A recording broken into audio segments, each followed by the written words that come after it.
ساحل سمندر پر چاروں جانب صرف لہروں کا شور ہی تھا۔ پانی آ کر ساحل سے ٹکراتا تو ایک عجیب سا سحر پورے ماحول پر طاری ہو جاتا۔ دور تک پھیلے سیاہ آسمان کے اوپر وسط میں ایک گول چاند جگمگا رہا تھا، جس کی روشنی نے پورے ماحول کو منور کر رکھا تھا۔ آسمان پر چمکتا چاند اور زمین کے سینے پر ٹھاٹھیں مارتا سمندر ماحول کو عجیب پراسرار سا بنا رہے تھے۔ بیزاری کے ساتھ گاڑی میں بیٹھے احسن علی خان نے اپنی گھڑی میں وقت دیکھا۔ مقصود اپنے بتائے ہوئے وقت سے آدھا گھنٹہ لیٹ تھا۔ اس کے ساتھ ڈیل کرنی ہی نہیں چاہیے تھی۔ جو شخص وقت کا پابند نہ ہو وہ ترقی کیا خاک کرے گا؟ سر جھٹکتے ہوئے احسن علی خان نے صرف 5 منٹ مزید انتظار کرنے کا فیصلہ کیا تھا۔ اس کا وقت ان چند کروڑ روپوں سے زیادہ قیمتی تھا جو مقصود اسے دینے والا تھا۔ پچھلے آدھے گھنٹے سے وہ ساحل سمندر پر اپنی گاڑی پارک کیے اس میں بیٹھا تھا۔ آج ہونے والی ڈیل کے نتیجے میں اسے اپنی پیمنٹ یہاں سے وصول کرنی تھی۔ پیمنٹ کرنے والا کوئی اور نہیں بلکہ اس کا ازلی دشمن تھا۔ وہ اس کے ساتھ اپنی دشمنی کو ختم کرنا چاہتا تھا۔ یہی وجہ تھی کہ آج کئی مصروفیات چھوڑ کر وہ اپنی ڈیل کو فائنل ٹچ دینے کے لیے ساحل سمندر پر موجود تھا۔ اچانک ہی اسے گاڑی کا مخصوص شور سنائی دیا۔ باہر نکلنے سے پہلے ہی اس نے اندازہ لگا لیا کہ مقصود آ چکا تھا۔ مجھے لگتا تھا تم نہیں آؤ گے، لیکن شکر ہے کہ میرا خیال غلط ثابت تھا۔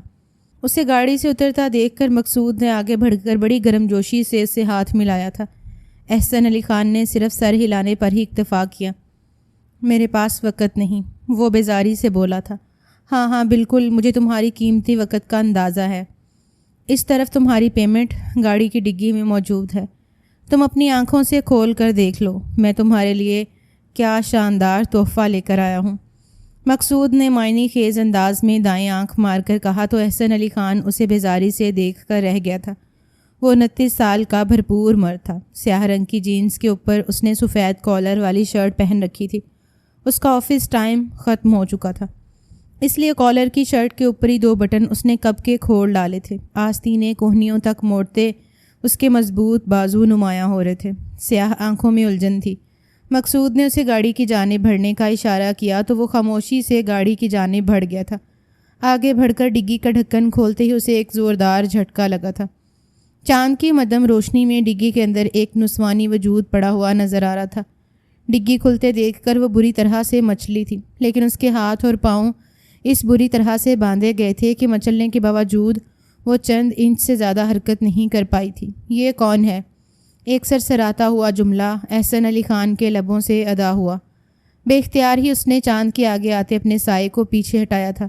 اس کے پیچھے ہوتے ہی روشنی ڈگی میں بند اس نسوانی وجود پر پڑی۔ اس کے بال بے ترتیبی سے چہرے اور شانوں پر بکھرے ہوئے تھے۔ بال لمبے تھے۔ ایک نظر دیکھنے پر بھی احسن علی خان کو اندازہ ہو گیا کہ کم از کم وہ کمر تک لمبے ضرور تھے۔ سبز آنکھوں میں آنسو ہی آنسو تھے۔ لبوں پر بے دردی سے ٹیپ چپکائی تھی۔ گال کے اوپر ایک ننھا سا کٹ کا نشان تھا جس سے ہلکا سا خون رس رہا تھا۔ صاف لگتا تھا کہ ہاتھ پاؤں باندھنے کے دوران لڑکی نے مزاحمت کرنے کی پوری کوشش کی ہے۔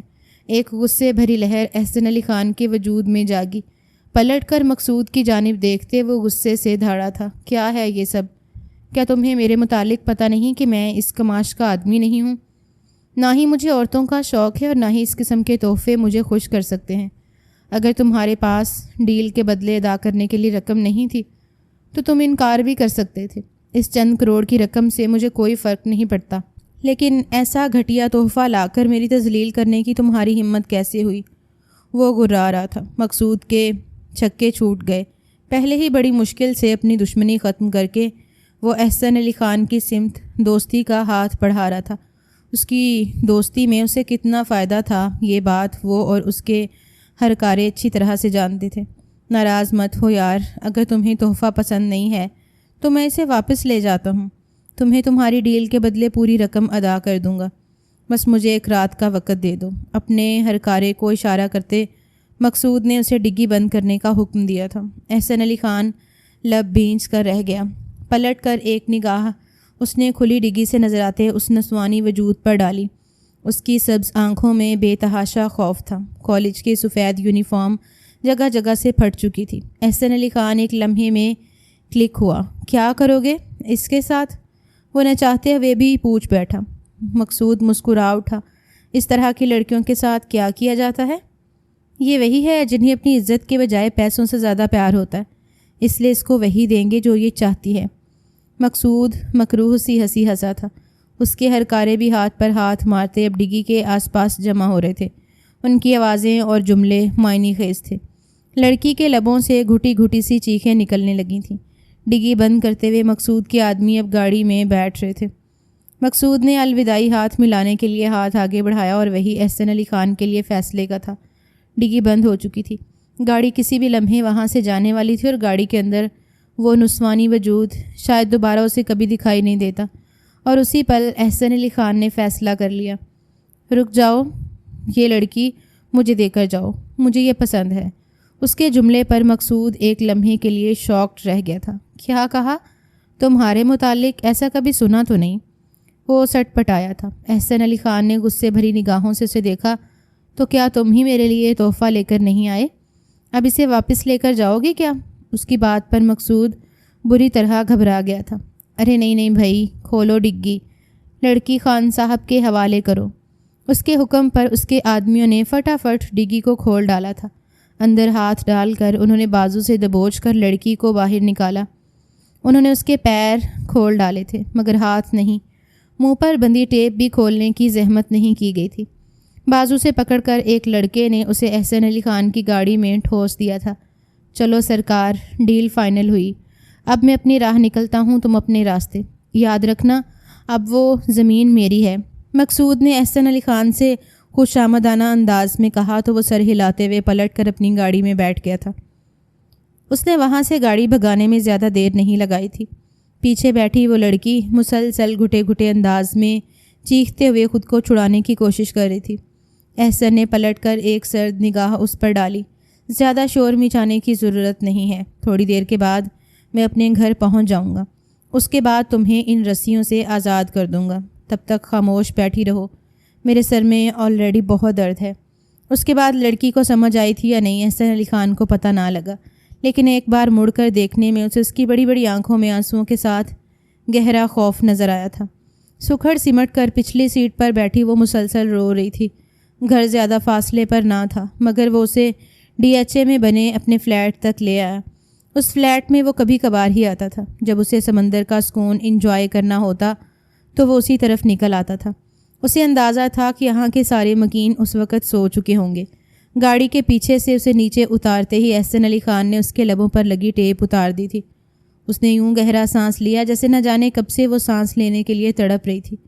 پلیز مجھے چھوڑ دیں، خدا کے لیے مجھے چھوڑ دیں، مجھے گھر جانا ہے، میری امی بہت بیمار ہیں۔ احسن علی خان نے قدم آگے بڑھائے تھے۔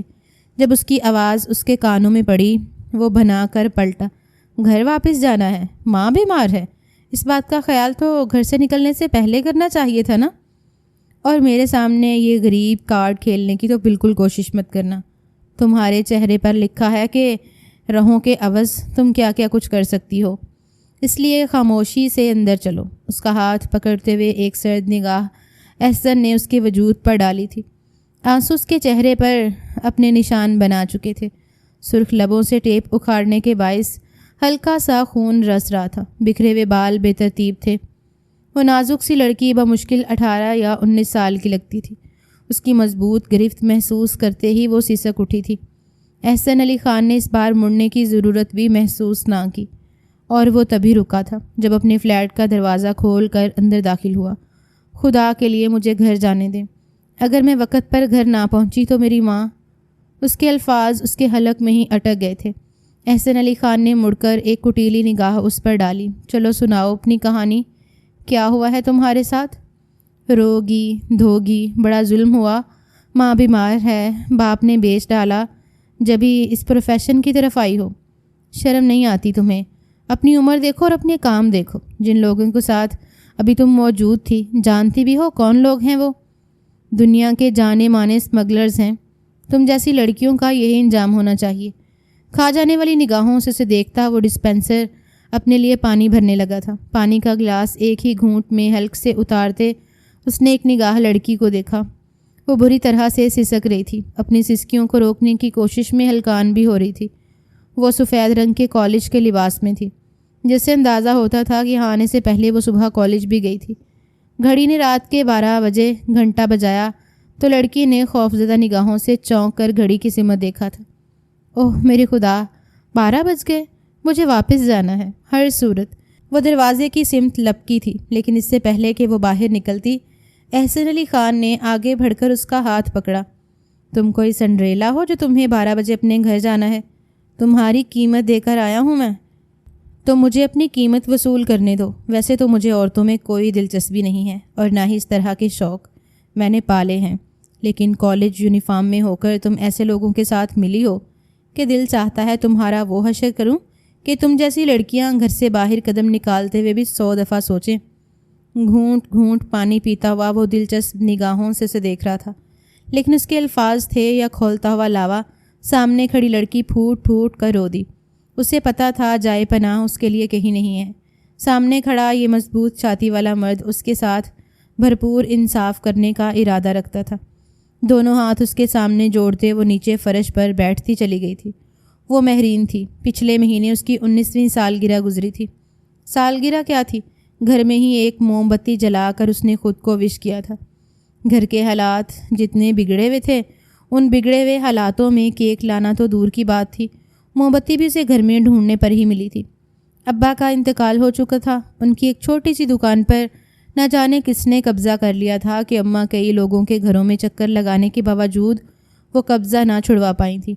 نتیجتاً دکان سے آتی ہر مہینے کی وہ معمولی سی آمدنی بھی ہاتھ سے گئی تھی، جن سے ان کے گھر 2 وقت کا کھانا پک جایا کرتا تھا۔ انہی سوچوں نے اماں کو اندر ہی اندر کھلانا شروع کر دیا تھا۔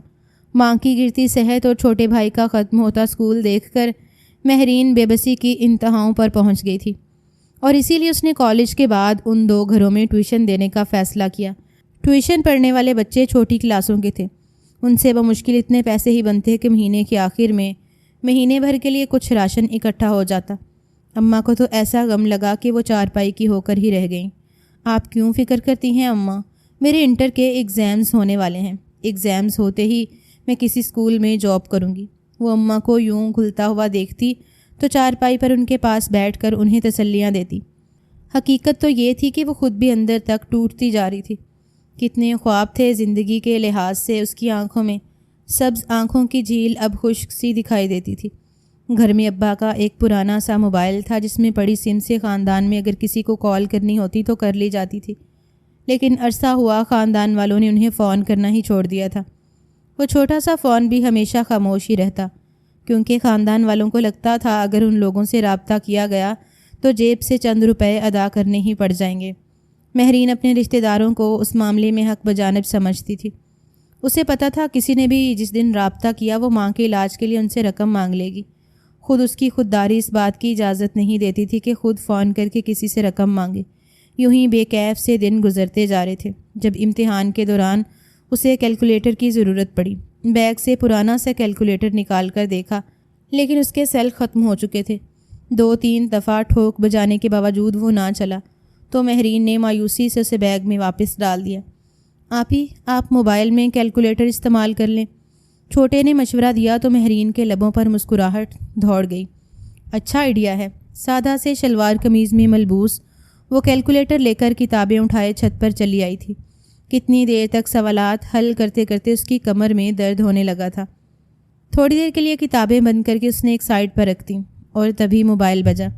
مہرین کو حیرت ہوئی، آج تک تو کسی نے کال تو کیا میسج بھی نہیں کیا تھا، تو اب یہ کون تھا جسے ان کی یاد آئی تھی؟ وہ ایک میسج تھا جو انجانے نمبر سے بھیجا گیا تھا۔ مہرین نے میسج کھول کر دیکھا، اس میں سادہ سا ایک جملہ لکھا تھا، کیسی ہو؟ مہرین نے حیرت سے 2-3 دفعہ نمبر کو دیکھا۔ نمبر جانا پہچانا تو نہ تھا۔ میسج نظر انداز کر کے وہ پھر سے اپنی کتابیں کھول کر بیٹھ گئی تھی۔ اس رات جب وہ اماں کو دوا دے کر سلا چکی تو ایک دفعہ پھر موبائل پر میسج کی بیپ بجی تھی۔ نہ چاہتے ہوئے بھی مہرین کا دماغ اسی انجانے نمبر کی طرف گیا۔ موبائل اٹھا کر دیکھنے پر اس کا شک یقین میں بدل گیا۔ میسج اسی نمبر سے آیا گیا تھا، اور اس بار میسج کرنے والے نے اپنا نام توثیق بتایا تھا۔ مہرین کا دل یک بارگی زور سے دھڑکا۔ ویران زندگی میں کسی بھی آمد بہار کا جھونکا ہی محسوس ہوتی ہے۔ یہی کچھ مہرین کے ساتھ بھی ہوا تھا۔ اس نے جواب تو نہ دیا، لیکن نادانستہ طور پر ہی وہ اس انجانے نمبر سے آئے میسیجز کا انتظار کرنے لگی۔ وہ بھی کوئی ڈھیٹ شخص تھا، دن میں کئی بار میسیجز کر کے حال احوال پوچھتا رہتا۔ جواب نہ ملتا تو اپنی ڈیلی روٹین شیئر کرنے لگتا۔ اس وقت میں جم جا رہا ہوں، میں اپنی گاڑی میں بیٹھا ہوں یار، آج تو غلط جگہ پر گاڑی خراب ہو گئی۔ کھانے میں کیا پکایا ہے؟ میں تو آلو گوشت کھا رہا ہوں، مجھے گوشت بالکل بھی نہیں پسند۔ تم کیسا کھانا بناتی ہو؟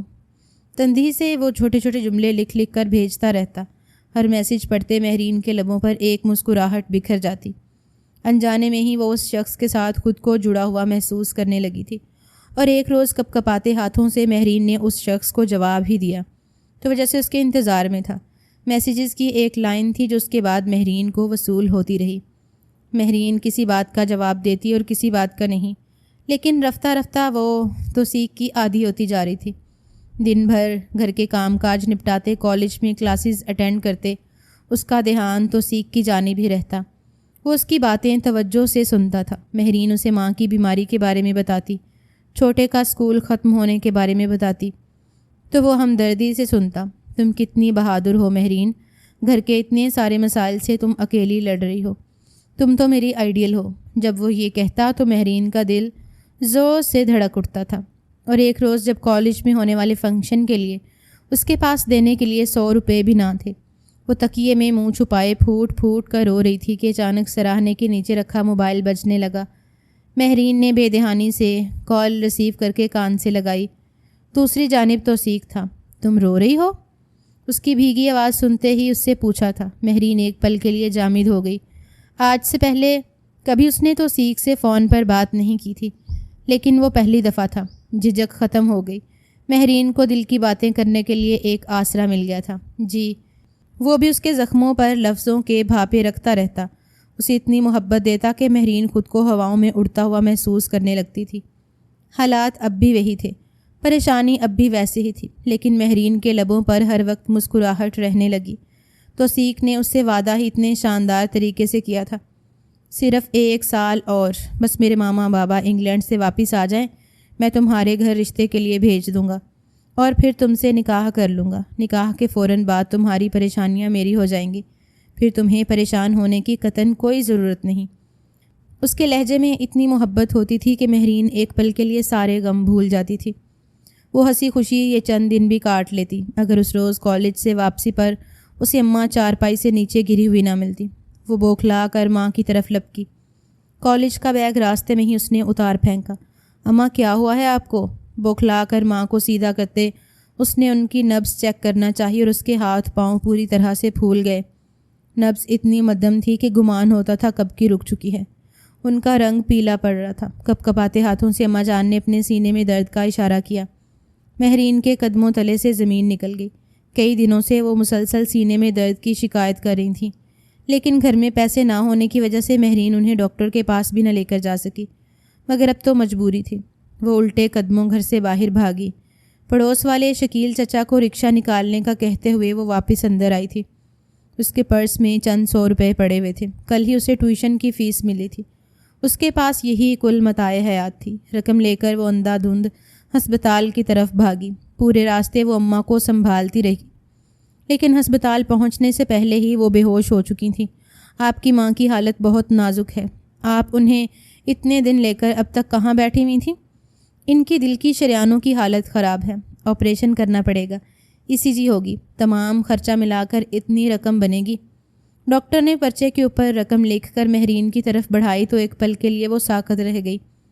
اتنی رقم تو وہ ٹیوشن پڑھا کر اگلے 10 سالوں میں بھی جمع نہیں کر سکتی تھی۔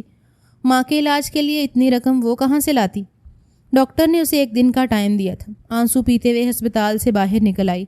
باہر ٹریفک سڑکوں پر اندھا دھند بھاگ رہا تھا۔ کسی کو اس کے غم سے کوئی لینا دینا نہیں تھا۔ وہیں ہسپتال کے باہر سیڑھیوں پر بیٹھ کر وہ پھوٹ پھوٹ کر رونے لگی۔ دنیا میں کوئی ایسا انسان نظر نہیں آ رہا تھا جیسے وہ مدد کے لیے پکار سکتی، اور تبھی وہ چونکی۔ نہ جانے کتنی دیر رونے کے بعد جب دل کا غبار کچھ کم ہوا تو اسے پرس میں رکھے ہوئے اس چھوٹے سے موبائل کا خیال آیا۔ موبائل کے ساتھ توثیق کی یاد جڑی تھی۔ کپکپاتے ہاتھوں سے اس نے بیگ سے موبائل نکالا تو توثیق کے کئی میسیجز آئے ہوئے تھے۔ وہ روزمرہ کی طرح اپنی باتیں، اس کا حال احوال پوچھ رہا تھا۔ مگر آج مہرین کو اس کی خاص ضرورت تھی۔ وہ کتنی دیر موبائل ہاتھ میں لے کر بیٹھی رہی، مگر اس کی انا نے گوارا نہ کیا کہ وہ توثیق سے رقم مانگے۔ حالانکہ اسے پتہ تھا جتنی دولت اس کے پاس ہے یہ چند لاکھ کی رقم اس کے لیے بالکل معمولی حیثیت رکھتی ہوگی۔ کسی اور سے پتہ کر کے دیکھ لیتی ہوں۔ وہ بیگ سنبھالتے اٹھ کھڑی ہوئی تھی۔ ایک دن کا ٹائم اس کے پاس تھا۔ رات تک وہ جتنے رشتہ داروں کے گھر جا سکتی تھی گئی، مگر کسی نے اسے رقم کا آسرا نہ دیا۔ شام تک وہ انتہائی مایوس ہو چکی تھی۔ موبائل ہاتھ میں لیے وہ ہسپتال کے ٹھنڈے یخ کوریڈور میں ساکت بیٹھی تھی۔ جب موبائل گنگنانے لگا، مہرین نے دیکھا توثیق کی کال آ رہی تھی۔ بے ساختہ ہی کال ریسیو کر کے اس نے موبائل کان سے لگایا۔ کہاں ہو میری جان؟ صبح سے تمہارا انتظار کر رہا ہوں۔ آج تو توثیق کی لے ہی نرالی تھی۔ مہرین کے کان سرخ ہوئے۔ آج سے پہلے اس نے کبھی مہرین کو اس طرح مخاطب نہیں کیا تھا۔ دراصل میں ہاسپٹل میں ہوں۔ امی کی طبیعت آج اچانک بہت زیادہ خراب ہو گئی ہے۔ مہرین کی آواز بھرا گئی۔ دوسری جانب چند ثانیہ کے توقف کے بعد توثیق نے پوچھا تھا، اوہو کیا ہوا آنٹی جان کو؟ مہرین کو لگا اسے کتنی زیادہ اس کی فکر ہے۔ اس کی آنکھیں پانیوں سے بھرنے لگیں۔ ذرا سا آسرا ملتے ہی وہ پھوٹ پھوٹ کر رونے لگی۔ امی کو ہارٹ اٹیک ہوا ہے، ڈاکٹر اتنی بڑی رقم ڈیمانڈ کر رہے ہیں اور میرے پاس ان کی سرجری کے لیے اتنے پیسے نہیں ہیں۔ مہرین نے اپنی بات کہہ کر انتظار کیا تھا شاید وہ کچھ بولے، مگر دوسری جانب وہ صرف افسوس کا اظہار کر رہا تھا۔ خوش ہوتے گلے کو نظر انداز کرتے مہرین نے پوری ہمت جمع کی اور آخر کار اس سے کہہ دیا، مجھے کچھ پیسوں کی ضرورت ہے توثیق، میں جلد واپس کر دوں گی۔ مجھے پتہ ہے یہ رقم تمہارے لیے بالکل معمولی حیثیت رکھتی ہے، لیکن اگر تم یہ پیسے مجھے دے دو تو میری امی کی زندگی بچ جائے گی۔ وہ سرتا پا پسینے میں ڈوب گئی تھی۔ اتنا سا جملہ بولتے ہوئے اس کا دل زور سے دھڑک رہا تھا۔ دوسری جانب توثیق چند لمحے کے لیے خاموش ہوا اور پھر جب بولا تو اس کی آواز ٹھہری ہوئی تھی۔ ہاں تو کوئی مسئلہ نہیں ہے تمہارے لیے، یہ تو کیا میں اپنی پوری دولت اور جائیداد فروخت کر سکتا ہوں، یہ رقم تو بہت معمولی سی ہے۔ تم ایسا کرو کل کالج سے واپسی پر اس ایڈریس پر آ جانا، میں رقم لے آؤں گا۔ تمہارا بینک اکاؤنٹ نہیں ہے ورنہ ٹرانزیکشن کروا دیتا، تمہاری پریشانی میری پریشانی ہے۔ محبت بھرے لہجے میں کہتا مہرین کو اس وقت تو اپنا سب سے قریبی دوست لگا، کوئی آسمان سے اترا ہوا فرشتہ۔ سر سے ڈھیروں بوجھ اتر گیا تھا۔ وہ خود پر ناز کرنے لگی کہ کتنا چاہنے والا ہم سفر اسے ملنے والا ہے۔ بھلا کسی کا ہوگا ایسا نصیب جیسا اس کا تھا۔ اطمینان کے ساتھ وہ ڈاکٹر کا انتظار کرنے لگی۔ ڈاکٹر آیا تو مہرین نے اسے اگلے دن رقم جمع کروانے کی یقین دہانی کروا دی۔ ڈاکٹر نیک دل انسان تھا۔ اس نے ہسپتال کے خرچے پر ایک دن کا ٹریٹمنٹ کروانے کا وعدہ کر لیا، مگر اگلے دن میں ہر حال میں رقم جمع کروانی ہی تھی۔ گھر میں چھوٹو تنہا تھا۔ وہ صبح فجر کی اذان کے وقت ہسپتال سے گھر واپس آئی۔ اسے کالج جانے کی جلدی تھی، فائنل امتحانات تھے۔ جیسے تیسے پرچہ کر کے وہ کالج یونیفارم میں ہی سیدھی توثیق کے بتائے ہوئے پتے پر چلی آئی تھی۔ وہ ایک چھوٹا سا آئس کریم پارلر تھا۔ مہرین دل بڑا کرتے ہوئے اندر چلی آئی۔ ایک لمحے کے لیے تو وہ بری طرح سے گھبرا گئی۔ اندر جگہ جگہ کیبنز بنے ہوئے تھے جن کے آگے برابر کیے ہوئے پردے اس کے اندر خطرے کی گھنٹیاں بجا رہے تھے۔ پتہ نہیں توثیق کہاں رہ گیا۔ کپکپاتے ہاتھ سے اس نے بیگ سے موبائل نکال کر توثیق کو کال کی، مگر اس کا نمبر مصروف تھا۔ وہ بے چینی سے ادھر ادھر دیکھنے لگی۔ توثیق نے اسے اس آئس کریم پارلر کے اندر سے گزر کر اس کے پچھلے کمرے میں آنے کے لیے کہا تھا۔ ہمت جمع کر کے وہ پچھلے حصے تک چلی آئی۔ کسی نے اسے نہ روکا تھا، یوں جیسے توثیق نے پہلے ہی ان سے اپنے خاص مہمان کا ذکر کر رکھا ہو۔ نہ جانے کیوں مہرین کو لگا کہ آئس کریم سرو کرنے والے لڑکوں کی آنکھوں میں اسے دیکھ کر مسکراہٹ اتر آئی تھی۔ پیچھے بنا یہ چھوٹا سا کمرہ شاید ان لڑکوں کے ہی زیر استعمال تھا۔ 3 چھوٹے چھوٹے بیڈ، کمرے کی حالت انتہائی گندی تھی۔ ایک چھوٹا سا واش روم جس میں سے بدبو کے بھپکے اڑ رہے تھے۔ مہرین کو ابکائی سی آئی۔ بے ساختہ ہی وہ ماتھے پر آیا پسینہ صاف کرتے سکڑ سمٹ کر ایک بیڈ پر بیٹھ گئی۔ یا اللہ توثیق جلدی سے آ جائے۔ اس کے لب پر بس یہی ایک دعا تھی۔ سفید یونیفارم میں وہ بے حد گھبرائی ہوئی کسی سخت مشکل کا شکار معلوم ہوتی تھی۔ اسے وہاں بیٹھے 5 ہی منٹ گزرے تھے جب کمرے کا دروازہ کھلا اور وہ گھبرا کر اپنی جگہ سے اٹھی۔ اس کے چہرے پر خوف پھیل گیا۔ میں توثیق ہوں، آنے والے نے مسکرا کر کہا تو مہرین کے چہرے پر سکون پھیل گیا تھا۔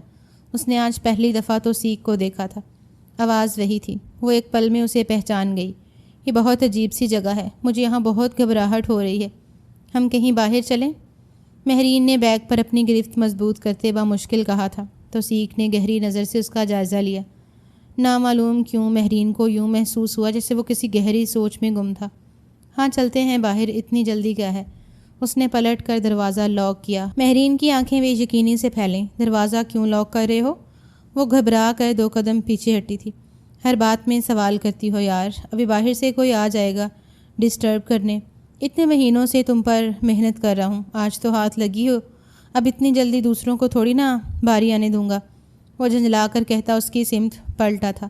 مہرین کی آنکھیں بے یقینی سے پھیلی ہوئی تھیں۔ کیا مطلب؟ اس کے لبوں سے سرسراتا ہوا نکلا۔ توصیق نے اسے سر سے لے کر پیر تک دیکھا۔ بالکل نازک سی کلی لگتی ہو تم۔ تمہاری آواز سے یہ اندازہ ہو گیا تھا کہ اس بار مال تگڑا ہاتھ لگے گا۔ معنی کے انداز میں کہتا وہ بالکل اس کے پاس آ کر کھڑا ہو گیا تھا۔ مہرین پیچھے ہٹتے ہٹتے دیوار سے جا لگی تھی۔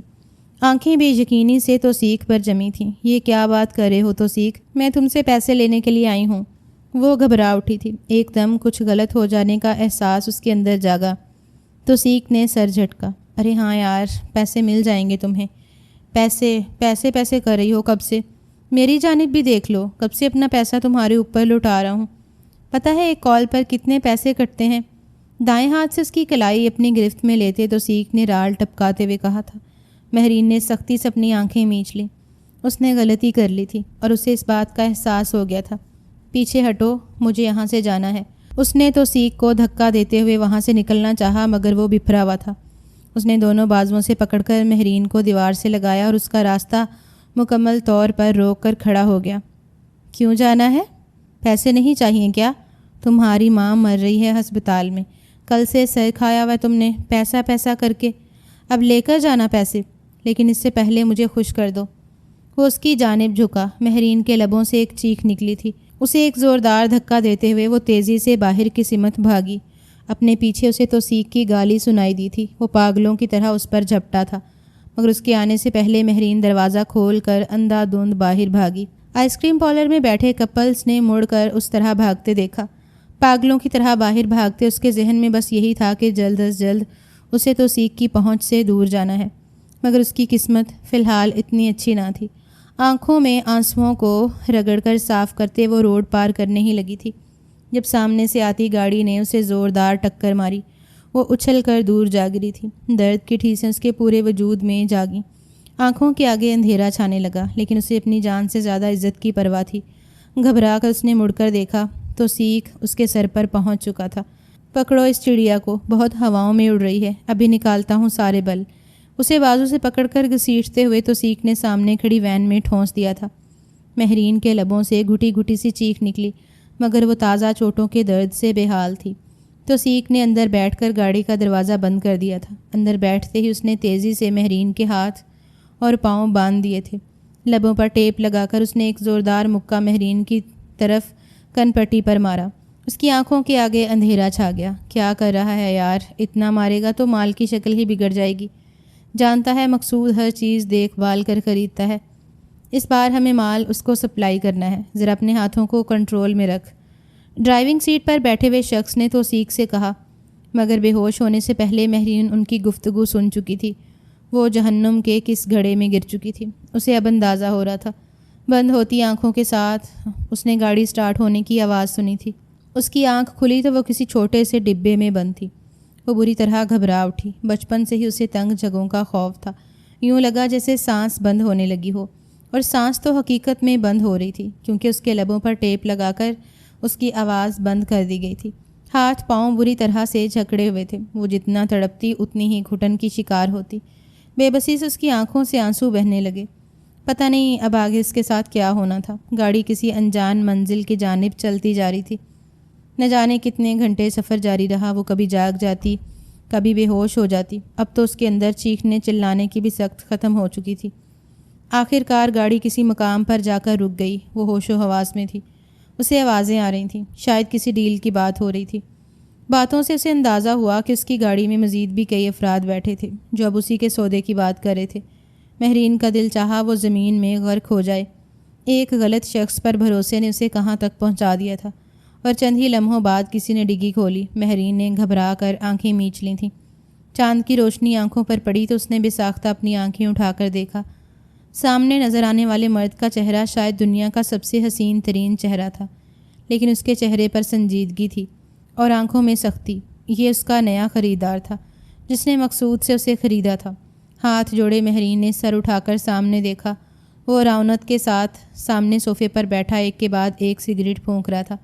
اسے مہرین کے رونے دھونے میں کوئی دلچسپی نہ تھی۔ دلچسپ کہانی ہے تمہاری، لیکن بدقسمتی سے میں چھوٹا بچہ نہیں ہوں جو تمہاری کہانیوں سے متاثر ہو جاؤں گا۔ تم جیسی لڑکیوں سے میں اچھی طرح واقف ہوں۔ وہ ایک دفعہ پھر رخ موڑ کر کھڑکی سے باہر دیکھنے لگا، جہاں تاریکی اب صبح کے اجالے میں ڈھلنے لگی تھی۔ میں جھوٹ نہیں بول رہی، آپ اس ہسپتال میں جا کر دیکھ سکتے ہیں، میری ماں وہاں پر ایڈمٹ ہے۔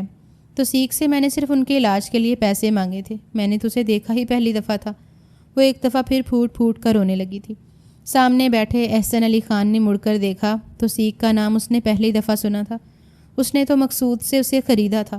وہ گہری سانس لیتا ہوا اٹھ کھڑا ہوا۔ ٹھیک ہے، کیپ کرائنگ لٹل گرل، مجھے کچھ کام ہے۔ شکر کرو کہ اس وقت تم اس مقصود کے پاس نہیں ہو، کم سے کم یہاں تمہاری عزت تو محفوظ ہے۔ طنزیہ انداز میں کہتا ہوا وہ لمبے لمبے ڈگ بھرتا کمرے سے باہر نکل گیا تھا۔ وہ وہیں جامد بیٹھی رہ گئی۔ اس کی ایک بھی پکار سنے بغیر وہ وہاں سے چلا گیا تھا۔ مہرین کی آنکھیں ایک دفعہ پھر آنسوؤں سے لبریز ہونے لگیں۔ اسے پتہ تھا اس کی ماں شاید آج کا آخری سورج دیکھے گی، اور اس کا انتظار کرتے کرتے آج وہ اپنی آنکھیں بند کر لے گی۔ چھوٹو کو جب پتہ چلے گا کہ اس کی بہن گھر سے بھاگ گئی تو دنیا اس کے ساتھ کیا کرے گی؟ کتنے سوال تھے جو مہرین کے ذہن میں گھوم رہے تھے۔ وہ جہاں بیٹھی تھی وہیں بیٹھی رہ گئی۔ کچھ دیر کے بعد بیڈ پر دونوں بازو ٹکاتے ہوئے اس نے پلکیں موند لی تھیں، مرنا تو اب اس کے نصیب میں تھا۔ جان چاہے جب بھی نکلتی، اس پر نیم بے ہوشی سی طاری ہونے لگی تھی۔ اگلی بار جب اس کی آنکھ کھلی تو کمرے میں گھپ اندھیرا تھا۔ وہ گھبرا کر اٹھ بیٹھی۔ ایک گھٹی گھٹی چیخ اس کے لبوں سے نکلی۔ گھپ اندھیرے میں کچھ بھی دکھائی نہیں دے رہا تھا۔ کوئی ہے؟ اس نے بے اختیار پکارا۔ جو شخص اسے یہاں تک لایا تھا، مہرین کو تو اس کا نام بھی نہیں پتہ تھا، مگر وہاں کوئی نہیں تھا۔ اچانک ہی بجلی چمکی، ساتھ بادلوں کی گن گرج بھی تھی۔ باہر موسلا دار بارش برس رہی تھی۔ مہرین نے پلٹ کر کھڑکی کی جانب دیکھا۔ ایک خوف اس کے رگوں پہ میں سرایت کر گیا۔ رات ہو چکی تھی۔ وہ پورا دن بے ہوش رہی تھی اور اس وقت پورا فلیٹ تاریکی میں ڈوبا ہوا تھا۔ اندازے سے ہی آگے بڑھتے ہوئے وہ کھڑکی تک چلی آئی تھی۔ کوئی ہے یہاں؟ اس نے گھبرا کر ایک دفعہ پھر پکارا۔ شدید اندھیرے سے اسے خوف محسوس ہونے لگا تھا۔ آنسو ایک دفعہ پھر آنکھوں میں جگہ بنانے لگے۔ اس نے کھڑکی کے گلاس سے باہر جھانکا۔ باہر ہر طرف روشنی تھی۔ دور سے نظر آتے فلیٹس جگمگا رہے تھے۔ صرف اسی کا فلیٹ ایسا تھا جس میں تاریکی تھی۔ شاید بجلی کی کوئی تکنیکی خرابی ہو گئی تھی۔ ایک دفعہ پھر بادل گرجے تو وہ اچھل کر 2 قدم پیچھے ہٹ گئی۔ دونوں ہاتھوں میں چہرہ چھپاتے ہوئے وہ نیچے زمین پر بیٹھتی چلی گئی تھی۔ بری طرح سے سسکتے ہوئے اس نے خود کو دونوں بازوؤں میں تھام لیا تھا۔ پورا دن گزر گیا۔ اب تک نہ جانے امی، آگے وہ سوچ نہ سکی۔ سسکتے سسکتے وہ وہیں زمین پر ہی ایک طرف کو لڑک گئی تھی۔ احسن علی خان رات 12 کے قریب فلیٹ کے سامنے گاڑی روکی تو تھکن اس کے چہرے سے جھلک رہی تھی۔ ایک تو پورا دن ہسپتال کی بھاگ دوڑ اور پھر اب خراب موسم کی وجہ سے اس راستے میں جگہ جگہ رکنا پڑا تھا۔ فلیٹ کے سامنے گاڑی روکتے اس نے حیرت سے عمارت میں دیکھا۔ ہر جانب روشنی تھی، صرف اسی کا فلیٹ تاریکی میں ڈوبا ہوا تھا۔ اوہو، آج پھر وہی مسئلہ ہو گیا۔ وہ چابی نکالتا ہوا گاڑی سے باہر نکل آیا۔ فلیٹ کا دروازہ کھولتے وہ اندر داخل ہوا۔ موبائل کی فلیش لائٹ اس نے آن کر رکھی تھی اور تبھی اس کی نگاہ کھڑکی کے پاس زمین پر پڑی مہرین پر پڑی۔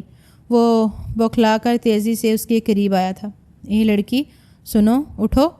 وہ حقیقتاً گھبرا گیا تھا۔ وہ تو اس کے متعلق بھول ہی گیا تھا۔ گھپ اندھیرا، اور اسے اچھی طرح اندازہ تھا کہ اس نے پچھلے کئی گھنٹوں سے کچھ نہیں کھایا پیا۔ پریشان ہوتے ہوئے اس نے موبائل پر بجلی کی بحالی کے لیے کال کر ڈالی تھی۔ کچھ ہی دیر کے بعد فلیٹ کی لائٹس آن ہوئی تو اس نے بغور مہرین کا جائزہ لیا۔ رو رو کر اس کی آنکھیں سوج گئی تھیں۔ بال بے ترتیبی سے بکھرے ہوئے تھے۔ کالج کا سفید لباس اب میلا ہو رہا تھا۔ چہرے پر آنسوؤں کے نشان تھے۔ احسن علی خان کے دل کو کچھ ہوا۔ آہستگی سے اسے دونوں بازوؤں میں اٹھا کر اس نے بیڈ پر ڈالا اور فریج سے گلاس میں ٹھنڈا پانی لے کر آیا تھا۔ وہ اس کے چہرے پر چھینٹے مارنا چاہتا تھا، لیکن اس سے پہلے ہی وہ جاگ گئی۔ کھسمسا کر آنکھیں کھولتے اس نے سامنے بیٹھے احسن علی خان کو دیکھا تو لمحے میں ہی زرد پڑ گئی۔ ایک جھٹکے سے وہ بیڈ سے نیچے اتری۔ ریلیکس، کچھ نہیں ہوتا، بیٹھ جاؤ بیڈ کے اوپر، تمہاری طبیعت ٹھیک نہیں ہے۔ اب کی بار وہ بولا تو اس کی آواز میں نرمی تھی۔ مجھے جانے دیں پلیز، میری امی بہت زیادہ بیمار ہے، میں کہیں نہ کہیں سے پیسوں کا بندوبست کر ہی لوں گی۔ مجھے نہیں چاہیے پیسے، لیکن خدا کے لیے مجھے جانے دیں۔ وہ ایک دفعہ پھر اس کے سامنے دونوں ہاتھ جوڑے منت سماجت پر اتر آئی تھی۔ رو رو کر اس کی آنکھیں خشک ہو رہی تھیں، اسی لیے اب کی بار آنکھ سے ایک آنسو بھی نہ ٹپکا۔ احسن علی خان اسے دیکھتا رہ گیا۔ ٹھیک ہے آؤ میرے ساتھ، لیکن پہلے یہ پانی پی لو۔ پانی کا گلاس اس نے مہرین کی جانب بڑھایا، نہ چاہتے ہوئے اس نے ایک ہی سانس میں پورا گلاس خالی کر دیا۔ تمہارا نام کیا ہے؟ احسن علی نے پوچھا تو وہ حیران نگاہوں سے اسے دیکھنے لگی۔ اب ہر دفعہ لڑکی تو نہیں کہہ کر مخاطب کر سکتا نا، اس نے جیسے وضاحت کی۔ مہرین، وہ دھیمے سے سر جھکا کر بولی تو احسن نے سر ہلایا۔ چلو میرے ساتھ مہرین، بارش رک گئی ہے اور باہر موسم کافی اچھا ہے، میں نے تمہیں کچھ دکھانا ہے۔ وہ اس کا ہاتھ تھام کر اسے فلیٹ سے باہر لے آیا تھا۔ وہ کسی کٹ پتلی کی مانند اس کے پیچھے پیچھے چلتی باہر آ گئی تھی۔ اگلے پل کیا ہوگا اسے خود کچھ پتہ نہیں تھا۔ فلیٹس کے سامنے کی لمبی سڑک بارش سے دھل کر چمک اٹھی تھی۔ اسٹریٹس پولز کی روشنی میں درخت بھی دھولے دھلائے نکھرے ہوئے تھے۔ اس کے آگے آگے چل رہا تھا، دونوں ہاتھ اس نے جیکٹ کی جیبوں میں ڈال رکھے تھے۔ مہرین کسی غلام کی طرح اس کے پیچھے پیچھے تھی۔ نہ جانے وہ کتنی دیر تک یوں ہی چلتے رہے۔ اچانک ہی مہرین ٹھٹکی۔ وہ اسے کہاں لے کر جا رہا تھا؟ اور وہ کیوں کسی غلام کی طرح اس کے پیچھے پیچھے چلتی جا رہی تھی؟ اسے تو اپنی ماں کا علاج کروانا تھا، اس کے پاس جانا تھا۔ سامنے چلتے احسن علی خان نے اس کے قدموں کی چاپ گم ہونے پر پیچھے مڑ کر دیکھا۔ وہ خاموشی سے کھڑی پیچھے کی طرف دیکھ رہی تھی۔ بھاگنے کا سوچ رہی ہو، لیکن بھاگ کر جاؤ گی کہاں؟ اپنے گھر؟ کیا تم یہ بھول گئی کہ بھاگ جانے والے لڑکیوں کو دنیا میں کوئی بھی قبول نہیں کرتا، نہ تو یہ معاشرہ اور نہ ہی ان کا اپنا گھرانہ؟ دھیرے دھیرے چلتا ہوا اس کے قریب آ کر کھڑا ہوا تھا۔ اس کی بات سخت تھی۔ مہرین کی آنکھیں پانیوں سے بھرنے لگیں۔ تم شکل سے تو اتنی بیوقوف نہیں لگتی کہ صرف فون پر بات کر کے ایک شخص سے ملنے چلی آؤ، وہ بھی وہ شخص جسے نہ تم نے کبھی دیکھا نہ تمہیں اس کے بارے میں کوئی آگاہی تھی۔ اب کی بار وہ نرم لہجے میں بولا تھا۔ مہرین نے شرمندگی سے سر جھکا لیا۔ یہی میری سب سے بڑی غلطی ہے۔ مجھے لگا اگر حالات خراب ہیں تو کوئی تو اچھا ہوگا۔ اس وقت بھی میں ہمدردی کو محبت سمجھ بیٹھی، اور میں خود جو صرف توجہ چاہتی تھی، مجھے یوں لگا جیسے میں اس کی محبت میں مبتلا ہو گئی، اور دیکھو مجھے کیا صلہ ملا۔ نہ محبت رہی نہ ہی عزت۔ ایک گھر تھا وہ بھی گیا۔ پتہ نہیں امی جان اب تک زندہ بھی ہوگی یا نہیں، اور چھوٹو شاید وہ بھی اب میرے بعد گھر سے بھاگ جائے۔ آخر میں اس کا لہجہ تلخ ہو گیا تھا۔ احسن علی خان نے گہری نگاہوں سے اسے دیکھا۔ سو سیڈ، لیکن آؤ کچھ کھا لو، کچھ کھاؤ گی تبھی تو تمہارے اندر بھاگنے کی ہمت آئے گی، ورنہ بھاگو گی کیسے؟ ایسے تو تم ذرا سا دور جاؤ گی اور میں تمہیں پکڑ لوں گا۔ عام سے انداز میں کہتے ہوئے اس نے سامنے نظر آتے ریسٹورنٹ کی طرف اشارہ کیا تھا۔ مہرین نے بے یقینی سے اسے دیکھا۔ کیا وہ اس کا مذاق اڑا رہا تھا؟ لیکن وہ اڑا سکتا تھا۔ وہ اس وقت چاہے جو کچھ کر سکتا تھا۔ مہرین کے اختیار میں کچھ نہ تھا۔ اس نے اپنے ہاتھوں سے خود کو اس ظالم دنیا کے رحم و کرم پر چھوڑ دیا تھا۔ کسی معمول کے مطابق وہ اس کے پیچھے پیچھے قدم اٹھانے لگی۔ ریسٹورنٹ میں بیٹھ کر اس نے کھانے کا آرڈر دیا تھا۔ مہرین ہاتھوں پر ہاتھ دھرے خاموش بیٹھی رہی۔ کھانا آیا تو احسن علی خان نے کھانا اس کے سامنے سرو کیا۔ کھاؤ، اس کی ہدایت پر عمل کرتے ہوئے چپ چاپ کھانا کھانے لگی۔ بس کھا لیا؟ چند نوالے لے کر اس نے پلیٹ واپس پیچھے کھسکائی تو احسن علی خان پل پے کرتا اٹھ کھڑا ہوا تھا۔ چلو آؤ، بہت رات ہو گئی ہے، اب گھر چل کر آرام کر لو، اس نے باہر نکلتے ہوئے کہا تو مہرین اس کی جانب دیکھا۔ آپ مجھے آزاد نہیں کریں گے؟ مہرین کی بات پر وہ مڑا۔ آزاد کروں گا تو کہاں جاؤ گی؟ اس دنیا میں تمہیں رہنے کا ٹھکانہ بھی کہیں نہیں ملے گا۔ بہتر یہی ہے کہ میرے فلیٹ پر چلو، میں تمہارے ساتھ برا سلوک نہیں کروں گا۔ وہ پھر سے آگے آگے چلنے لگا تھا۔ مہرین نہ چاہتے ہوئے بھی اس کے پیچھے پیچھے چلنے لگی۔ آنسوؤں کو روکتی لڑکھڑاتے قدموں سے چلتی وہ اس کے پیچھے فلیٹ میں داخل ہوئی تو یہ بات اسے تسلیم کرنی پڑی کہ اس شخص کے پاس خدا کا دیا پیسہ بے بہا تھا۔ وہ اسے لے کر سیدھا اپنے کمرے میں چلا آیا تھا۔ کمرے میں داخل ہوتے ہی وہ الماری تک گیا اور ایک ٹی شرٹ اور ٹراؤزر نکال کر اس نے بیڈ پر رکھا۔ تمہارے کپڑے بہت زیادہ میلے ہو گئے ہیں، پلیز اپنا لباس چینج کر لو، مجھے الجھن ہو رہی ہے۔ تم یہاں سو جاؤ، میں ساتھ والے کمرے میں سو رہا ہوں، اور ہاں رات کے وقت چیخ مار کر مجھے ڈرانا مت، یہاں سے سمندر نزدیک ہے، بارش اکثر ہو جاتی ہے اور میرے فلیٹ کی الیکٹریسٹی میں کوئی ایشو آیا ہوا ہے۔ وہ اسے ہدایات دیتا ہوا بیزاری سے سر جھٹکتا کمرے سے باہر نکل گیا تھا۔ مہرین نے بے یقین نگاہ سے اسے باہر جاتے دیکھا۔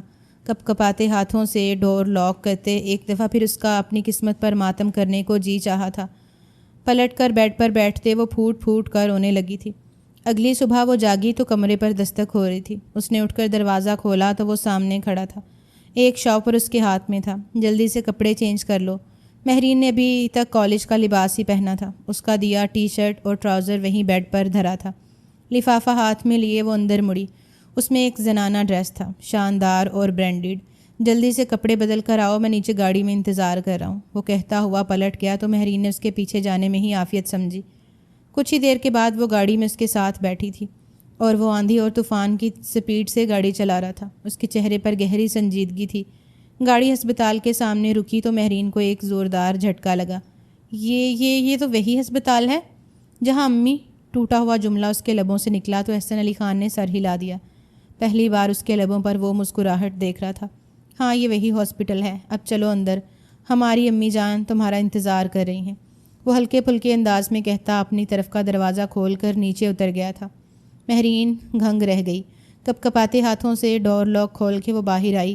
اپنے پیچھے آنے کا اشارہ کرتے وہ اندر چلا گیا تھا۔ اسے ریسیپشن پر پتہ کرنے کی ضرورت نہ تھی۔ آس پاس سے گزرتے ڈاکٹرز اسے پہچانتے تھے۔ خیر مقدمی مسکراہٹوں سے اسے اندازہ ہو رہا تھا۔ وہ سیدھا چلتا ہوا ایک پرائیویٹ روم کے سامنے جا رکا تھا۔ دروازہ کھول کر وہ اندر داخل ہوا اور اس کے پیچھے مہرین تھی، اور سامنے کا منظر دیکھتے ہی مہرین ساکت رہ گئی۔ سامنے بیڈ پر امی جان لیٹی تھیں۔ وہ مسکرا رہی تھیں اور ان کے سراہنے ایک ڈاکٹر کھڑا ان کا معائنہ کر رہا تھا۔ کیسی ہیں ہماری پیشنٹ؟ ڈاکٹر مرتضیٰ احسن علی خان نے اندر داخل ہو کر کہا تھا۔ ڈاکٹر مرتضیٰ انہیں دیکھ کر مسکرائے۔ ارے احسن صاحب، آپ کی پیشنٹ بالکل ٹھیک ہیں، تیزی سے ریکور کر رہی ہیں۔ وقت پر سرجری ہو جانے کی وجہ سے اب ان کی جان کو کوئی خطرہ نہیں ہے۔ مس مہرین نے پہلے بتایا ہی نہیں کہ آپ کے رشتہ دار ہیں، ورنہ میں انہیں ایک دن ویٹ بھلا کیوں کرواتا۔ ڈاکٹر مرتضیٰ کے چہرے پر معذرت خواہانہ تاثر تھا۔ احسن علی مسکرا دیا، جبکہ مہرین اس کے لیے تو یہ سب کسی خواب سے کم نہیں تھا۔ وہ لڑکھڑاتے قدموں سے امی جان کے پاس آئی۔ کیسی ہو تم مہرین؟ تمہارے ٹیچر بتا رہے تھے کہ تم نے مدد کے لیے انہیں کہا۔ یہ ان کے دوست کا ہسپتال ہے تو سارا خرچہ انہوں نے کیا ہے۔ اتنے سارے پیسے تم انہیں واپس کیسے کرو گی؟ امی جان کے لہجے میں خدشے تھے۔ مہرین نے بے یقین نگاہوں سے احسن علی خان کو دیکھا۔ اس نے نہ جانے کون سی کہانی گھڑ کر امی جان کو مطمئن کیا تھا۔ پیسے میں کر دوں گی واپس امی، آپ پریشان مت ہوں۔ اس کے لیے تو اتنا بھی بہت تھا کہ ماں ٹھیک ہو گئی تھی۔ چھوٹو بھی امی جان کے پاس ہی بیٹھا تھا۔ اسے دیکھ کر مہرین کو بے حد خوشی ہوئی۔ سارے پزل کے ٹکڑے جڑ گئے تھے۔ وہ جو سمجھ رہی تھی کہ اسے کمرے میں قید کر کے اپنی دنیا میں مگن ہو گیا ہے، ایسا نہ تھا۔ وہ تو اس کی ماں کا علاج کروا رہا تھا۔ اس نے پلٹ کر احسن علی خان کی طرف دیکھا جو ڈاکٹر مرتضیٰ کو مریض کا خاص خیال رکھنے کی ہدایت کر رہا تھا۔ وہ ڈاکٹر کے پیچھے ہی کمرے سے باہر نکلا تو مہرین امی جان کا انتظار کہتی تیزی سے اس کے پیچھے آئی تھی۔ یہ سب کیا ہے؟ آپ نے مجھے بتایا کیوں نہیں؟ کون سے پیسے واپس کرنے ہیں مجھے؟ آپ کو میں کر دوں گی، جتنا پیسہ آپ کا امی کے علاج پر لگا ہے میں سب واپس کر دوں گی۔ آپ کا بہت بہت شکریہ۔ اس کی آنکھوں میں آنسو تھے۔ احسن نے نظر بھر کر اسے دیکھا۔ یہ میرا ہاسپٹل ہے، تمہیں کوئی پیسے واپس کرنے کی ضرورت نہیں ہے۔ ہاں البتہ اگر تم واپس کرنا چاہو تو مجھے میرا دل کر سکتی ہو، جو تم نے چھپ کے اپنے پاس رکھ لیا ہے۔ اس نے بظاہر عام سے لہجے میں اتنی گہری بات کر دی تھی کہ مہرین ساکت رہ گئی۔ تمہاری امی کا یہاں پر بہت اچھے سے ٹریٹمنٹ ہوگا، انہیں 1 ہفتے بعد ڈسچارج کر دیا جائے گا۔ تم چاہو تو میرے فلیٹ پر رہ سکتی ہو یا چھوٹو کے ساتھ اپنے گھر میں ہی۔ ہاں لیکن ایک وعدہ تمہیں کرنا ہوگا، امی کے ٹھیک ہونے کے بعد تم انہیں الوداع کہہ کر میرے گھر آؤ گی، کیونکہ مجھے تمہاری ایک ہی دن میں عادت ہو گئی ہے اور میں تمہارے بغیر مزید نہیں رہ سکتا۔ وہ گہرے لہجے میں کہتا ہوا اس کے قریب ہوا تھا۔ مہرین نے بے یقین نگاہوں سے اسے دیکھا تھا۔ کیا وہ کوئی فرشتہ تھا جس نے اس رات اسے ان سمگلروں سے بچایا تھا، اسے جہنم کے گھڑے میں گرنے سے بچایا تھا اور اس کے سارے مسائل یوں چٹکی بجاتے حل کر دیے تھے؟ وہ اس کا احسان تو پوری زندگی نہیں اتار سکتی تھی، اس کی بات کا انکار کیسے کرتی؟ اچانک ہی احسن کی جیب میں رکھا موبائل بجا۔ موبائل نمبر دیکھتے اس کے ماتھے پر بل پڑ گئے تھے۔ ٹھیک ہے، وہیں رکھو اسے، میں آ رہا ہوں۔ موبائل پر کسی کو ہدایت دیتے ہوئے مہرین کی جانب مڑا۔ چلو ذرا تمہیں کچھ دکھانا ہے۔ اس کا ہاتھ تھامتے ہوئے ایک دفعہ پھر ہسپتال سے باہر نکل آیا۔ گاڑی میں اس کے برابر بیٹھتے مہرین نے حیرت سے اسے دیکھا۔ کہاں لے جا رہے ہیں آپ؟ لیکن وہ بغیر کوئی جواب دیے گاڑی چلاتا رہا تھا۔ کچھ دیر پہلے والا نرم سا تاثر اس کے چہرے سے غائب ہو گیا تھا۔ گاڑی مختلف راستوں سے مڑتی سنسان سڑک پر جا پہنچی تھی۔ مہرین کا دل رکنے لگا۔ اس نے گھبرا کر اپنے دائیں جانب بیٹھے احسن علی خان کو دیکھا جس کے چہرے پر عجیب سا تاثر تھا۔ اچانک اس نے گاڑی روک دی۔ وہ ایک پرانا سا فارم ہاؤس تھا۔ یہ کون سی جگہ ہے؟ مہرین نے گھبرائے ہوئے لہجے میں کہا تو وہ بغیر جواب دیے نیچے اتر گیا تھا۔ میرا ہی ہے، تم بے فکر ہو کر اندر آؤ، کسی سے تمہاری ملاقات کروانی ہے۔ فارم ہاؤس کے دروازے پر ایک بوڑھا چوکیدار کھڑا تھا۔ احسن علی خان کو دیکھتے ہی اس نے سلام کیا اور لپک کر دروازہ کھول دیا۔ وہ اندر داخل ہوا تو اس کے پیچھے پیچھے مہرین بھی اندر داخل ہو گئی۔ پتہ نہیں کیوں اس پر اعتبار کرنے کا جی چاہتا تھا۔ اس کی موجودگی میں وہ بغیر ڈرے کچھ بھی کر سکتی تھی۔ فارم ہاؤس بڑا تھا۔ درمیان میں ایک بڑا سا سوئمنگ پول، آس پاس لگے درخت، لیکن مینٹیننس نہ ہونے کی وجہ سے فارم ہاؤس کی حالت کافی خراب تھی۔ اچانک ہی مہرین چونکی۔ اندرونی کمروں سے کسی مرد کے چلانے کی آوازیں آ رہی تھیں۔ یوں لگ رہا تھا جیسے کوئی اس پر مسلسل تشدد کر رہا ہو، جس کے جواب میں وہ چلا رہا تھا۔ احسن علی خان نے پلٹ کر اس کی جانب دیکھا۔ کون ہے اندر؟ اس کے لبوں سے سرسراتا ہوا نکلا اور تبھی ایک زوردار جھٹکا لگا۔ توثیق کی آواز تھی۔ وہ اس آواز کو پہچانتی تھی۔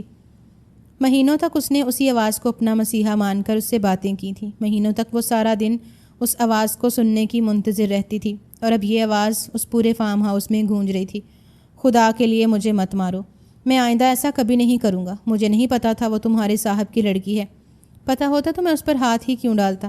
خدا کے لیے مجھے جانے دو۔ وہ چلا رہا تھا، معافیا مانگ رہا تھا، رحم کی بھیک مانگ رہا تھا، لیکن کوئی تو تھا جو اس پر ظلم کے پہاڑ توڑ رہا تھا۔ احسن علی خان نے پلٹ کر اندر کی جانب قدم بڑھا دیے۔ مہرین لڑکھڑاتے قدموں سے اس کے پیچھے کمرے میں داخل ہوئی۔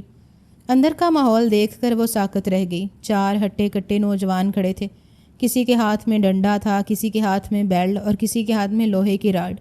انہوں نے توثیق کو سامنے ہتھکڑیوں سے باندھ رکھا تھا اور پے در اس پہ ضربیں لگاتے ہوئے ایک دوسرے کو باری دے رہے تھے۔ آہٹ پر توثیق نے سر اٹھا کر دیکھا اور احسن علی خان کے پیچھے نظر آتی مہرین کو دیکھ کر وہ گھنگ رہ گیا۔ اگلے ہی پل وہ بری طرح سے تڑپا تھا۔ مجھے معاف کر دو مہرین، خدا کے لیے مجھے معاف کر دو۔ ان لوگوں سے بولو مجھے چھوڑ دیں۔ تم نے مجھے بتایا کیوں نہیں کہ تمہارا اس امیر زادے کے ساتھ تعلق ہے؟ میں تمہاری طرف نگاہ بھی نہیں ڈالتا۔ میں کسی اور لڑکی کو اغوا کر کے اس مقصود کے ہاتھ بیچ دیتا۔ مجھے تو لگا تم ایک معمولی سی غریب گھرانے کی لڑکی ہو۔ تمہیں اغوا کروں گا تو کسی کو پتہ تک نہیں چلے گا۔ وہ مزید بھی کچھ بولتا کہ آس پاس کھڑے نوجوان نے ہاتھ میں پڑا ہنٹر سے زوردار طریقے سے اس کی کمر پر رسید کیا۔ ایک دل خراش چیخ توثیق کے لبوں سے نکلی۔ مہرین بے اختیار لبوں پر ہاتھ رکھ کر 2 قدم پیچھے ہٹی تھی۔ انہیں بتاؤ نا، تم مجھ سے کتنی محبت کرتی ہو؟ راتوں کو جاگ کر تم مجھ سے محبت کے دعوے کرتی تھی، سارا دن میری کال کا انتظار کرتی تھی۔ بتاؤ اس امیر زادے کو۔ وہ بات نہ بنتی دیکھ کر ایک دم پینترا بدل گیا۔ مہرین نے بے یقین نگاہوں سے اس کی سمت دیکھا۔ کیا اب بھی اسے لگتا تھا کہ مہرین اس سے محبت کرتی ہے؟ احسن علی خان نے پلٹ کر مہرین کو دیکھا۔ اس کی نگاہوں میں سوال تھا۔ مہرین نے اپنے ہاتھ لبوں سے ہٹائے اور گہرا سانس لے کر بولی، نہیں، وہ محبت نہیں تھی، وہ صرف امید تھی۔ ایک ایسی امید کہ اس دنیا میں میرا خیال رکھنے والا کوئی مرد ہے، ایک ایسا مضبوط سہارا جس کی مجھے ہمیشہ سے تلاش تھی۔ وہ میں تمہیں سمجھ بیٹھی، لیکن تم نے ثابت کر دیا کہ تم سہارا نہیں بلکہ وہ دھیمک ہو جو مضبوط سے مضبوط لکڑی کو بھی کھا جاتی ہے۔ تم نے مجھے بھی کھانے کی کوشش کی، لیکن میں اللہ کی شکر گزار ہوں کہ اس نے احسن جیسا مسیحا میری زندگی میں بھیج دیا، جس نے مجھے تم جیسے خونخوار بھیڑیے سے بچا لیا۔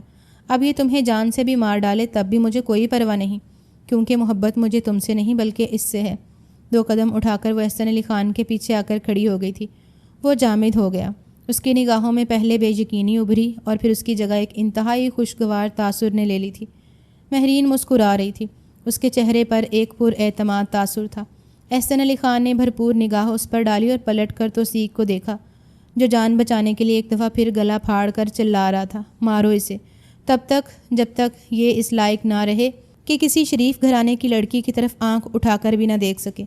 اسے جان سے بھی مار دو گے تو کوئی پوچھنے والا نہیں ہوگا۔ آرام سے حکم دیتا ہوا وہ کمرے سے باہر نکل آیا تھا۔ مہرین اس کے پیچھے پیچھے باہر نکل آئی۔ اندر توثیق چلا رہا تھا، مہرین کو آوازیں دے رہا تھا، مگر اس کے سراہنے کھڑے نوجوانوں نے اپنے اپنے اوزار سونپ لیے تھے۔ پے در اس پہ لاٹھیاں اور ڈنڈے برساتے وہ اسے مزید چیخنے پر مجبور کر رہے تھے۔ وہ اس لمحے پر پچھتا رہا تھا جب اس نے مہرین کو اپنے جال میں پھنسانے کی کوشش کی تھی۔ کہاں جاؤ گی اب، میرے فلیٹ پر یا اپنے گھر؟ گھاڑی کے پاس کھڑا وہ محبت بھری نگاہوں سے مہرین کو دیکھتے ہوئے پوچھ رہا تھا۔ مہرین کھل کر مسکرائی۔ فی الحال تو اپنے گھر جاؤں گی۔ لیکن جب امی ٹھیک ہو جائیں گی تو مجھے لے جانے کے لیے آ جائیے گا۔ اس کی بات نے احسن علی خان کو اس کے سارے جوابات دے ڈالے تھے۔ بھرپور انداز میں مسکراتے ہوئے وہ ڈرائیونگ سیٹ پر بیٹھ گیا تھا اور مہرین پورے استحقاق کے ساتھ اس کے ساتھ والی سیٹ پر بیٹھ گئی تھی۔ وہ جانتی تھی کہ اب یہ شخص اس کا ہے۔ خوشیوں بھری زندگی ان دونوں کا انتظار کر رہی تھی۔